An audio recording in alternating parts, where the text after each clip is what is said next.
One of the people over the last 6 months that I've been very privileged to get to know is our next speaker, Dr. Rado Faletič. Now, he's not just a scientist, he's a rocket scientist. So he did his PhD in hypersonics, which I think means sending things really fast, but he's continued his career in science, making his own company, and really he's a lifelong researcher. One of the things I don't think he ever would have thought he would be researching was his own condition, because he had a really difficult journey of injury and subsequently discovering what that was and what to do about it. But he has done a lot. He's turned a crisis into an opportunity. Please welcome Dr. Rado Faletič.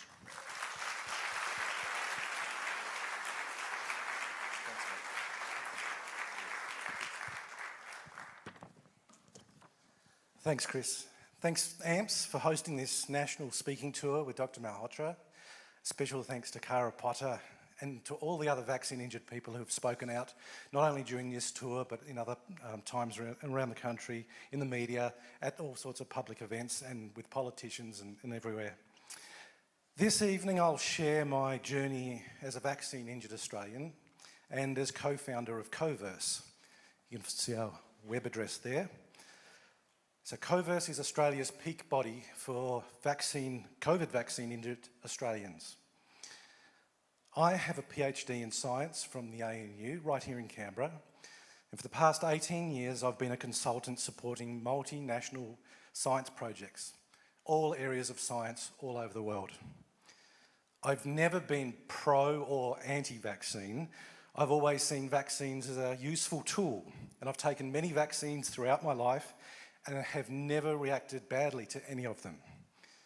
I was injured by the Pfizer vaccine. There is much discussion, as we've heard tonight, about Pfizer's mRNA technology, lipid nanoparticles, and the adverse reactions that people are experiencing from this particular product.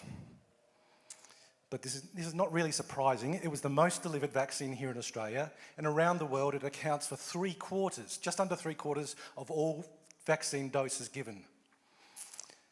But in our patient support groups, we have people injured in similar ways from every single one of the COVID vaccines. And according to the Victorian Safety Office's own statistics, Novavax has a higher risk of creating serious adverse reactions than any of the other vaccines. So I got my first Pfizer vaccine, October 2021. My very first symptom was intense pain in my lymph nodes. When I awoke on the second day, my entire body went completely numb. It scared the heck out of me. From there, my list of symptoms grew. Most of them, waned over the next few weeks, but a few persisted. I went to see my doctor. Apparently, a lot of people had extended reactions. My doctor wasn't concerned about mine though, and said it was safe to get a second dose. Now I said to myself, surely after almost a year, any serious problems with this product that I should be aware of would have been told about, right? What I now know from data that we have collected is that people who've had one nasty reaction have a worse reaction to their second dose. 3/4 of the people. Why aren't doctors told that? Here's some other statistics that we have found that the Australian authorities are not telling the medical community or the Australian public. The average time it takes for these patients to see any improvement is 6 months. Women are just as likely to get heart inflammation from these products as men. Our patient support groups have filled 60% or more middle-aged women with heart inflammation. Under the government's wonderful compensation program, the vast majority of us, including myself, do not qualify to even apply. And for the people who are mandated to take the vaccine and got injured, most of them are having their compo claims rejected. Within hours of my second Pfizer vaccine, everything got much worse. I started to develop sharp stabbing pains in my heart, like I was being poked by needles from the inside. And the brain fog became unbelievably oppressive. My family dropped me off at Calvary Hospital in Belconnen. Blood tests, ECG, COVID test, all perfect, except elevated blood clotting. After much discussion, the doctors concluded there was no cause for concern, that the vaccine had nothing to do with this. I asked them, I said, have you seen many people with issues come through here after their COVID vaccines?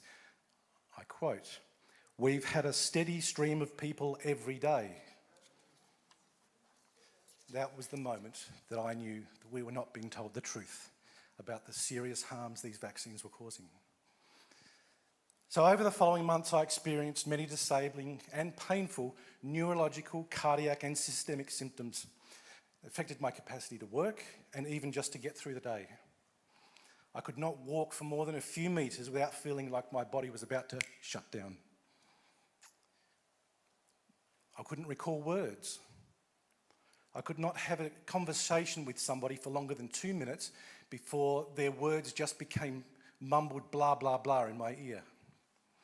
My emotions became unstable, fluctuating from the inability to feel any emotion whatsoever to intense emotions like suicidal ideation and intense rage. And no, this was not due to the stress of my situation. I went to hospital on several more occasions, and each time all the tests were disgustingly normal. On the last occasion, the concerned emergency doctor made a referral to the immunology department at Canberra Hospital. They rejected that referral and said I should go and speak to the TGA. Meanwhile, I had already submitted my own reports to the TGA, and I updated them when I got new test results or new symptoms, and I tried to get answers from them that would help me and my doctors guide my treatment. They manifestly refused to provide any insights or undertake any investigation, even after they learnt that 2 of my close blood relatives also had serious side effects from different COVID vaccines. They told me that they don't actively follow up reports of serious reactions. I was gobsmacked. How can our drug regulator tell the Australian public that these reactions are mild and short-lived when they make no effort to check that this is actually the case? This is when I realised that nobody in government is investigating or helping vaccine-injured Australians. I wrote to my federal MP on many occasions, the member for Fenner, Andrew Lee, asking for his help, no, begging for his help to get answers out of the TGA and to get some help from Services Australia. The most I received from him was a perfunctory email merely suggesting that I make a complaint to the Ombudsman. But this, sadly, is more than most vaccine-injured people receive from their MPs. I also wrote to Rachel Stephen-Smith, the ACT Minister for Health. She forwarded my letter to Mark Butler, the Federal Minister for Health, who forwarded that letter to the Department of Health, who wrote back with copy and paste from press releases. Why have our elected representatives turned away from us? What are they afraid of? My GP did what they could, referring me to specialists, ordering tests, prescribing any medications that we thought might be helpful, but told me they had no idea what was going on or how to help because the government had not shared any relevant diagnostic or treatment information with the GPs of this country. This brings me to a very important point. And while it's true that many of us have been badly gaslit by the medical profession, on my 3rd trip to emergency, as I was explaining my symptoms to the triage nurse, I got to about number 14 or 15, and she said, "Finally, a real symptom." The far more insidious gaslighting is when patients get diagnosed with mental health disorders. Many of these patients later get tests that prove that they have serious neurological, cardiac, or immune system problems. However, doctors are not our main problem. As Dr. Malhotra has very nicely explained, all doctors rely on the authority and expertise of agencies such as the TGA to adjudicate the safety of all medical products and to provide timely and accurate information on the risks of these products. When those authorities fail, or even punish doctors who are loyal to their Hippocratic oath in the wake of such failure, how can any of us make an informed decision? In June 2022, Frank Chung at news.com.au published an interview with me with the headline, "Outright Lying, Australian Scientist Hits Out at TGA After Life-Changing Vaccine Injury." So within minutes of that story hitting the web, literally minutes, I started getting phone calls and messages from hundreds and hundreds of people, all vaccine injured from around Australia. All of them previously thinking that they were alone. And like me, they were suffering ongoing and severe disabilities due to their COVID vaccinations. Many of us asked the question, what can we do to fix this and make sure it never happens again? So that became the nexus for COVERSE. It's extremely important for vaccine injured and bereaved Australians to speak for themselves. These are our stories. These are not for other actors for you to use for their own purposes, to use our personal stories, our photos, without our consent, for their own campaigns. And in doing so, they discredit the efforts of those of us who are genuinely injured and trying to get recognition, treatment, and support. COVERSE collaborates with similar patient-led groups all over the world. This is a global problem. We're filling the void to advocate and educate, to understand therapies, to connect researchers, a void that exists because none of our governments are fulfilling their obligations to care for their citizens affected by these vaccines. One of the key efforts is to get mainstream coverage of the realities and facts around COVID vaccine harms, so that the medical profession and our government can better support the patients who continue to suffer. Despite some success, we've had plenty of failures, with most media organisations still reluctant to broach this topic.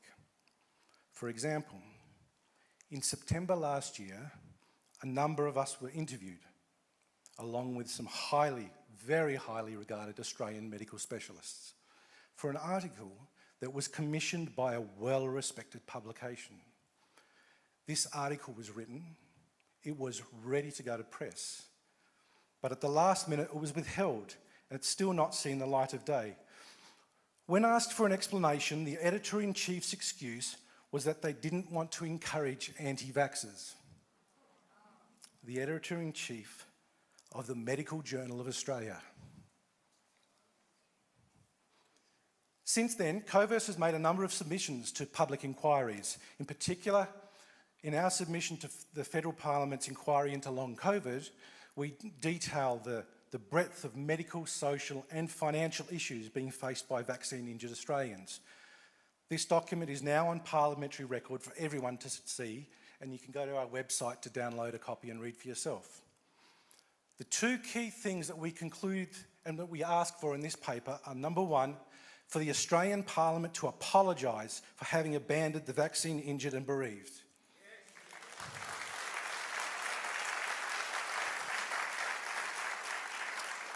And number two, for government to dedicate all necessary resources to repairing this damage by ensuring that all affected Australians, not just those with a condition that the TGA approves of, receive proper medical treatments to recover and compensation for our loss of livelihood. Thank you, AMPS, and thank you for everyone who's turned up tonight.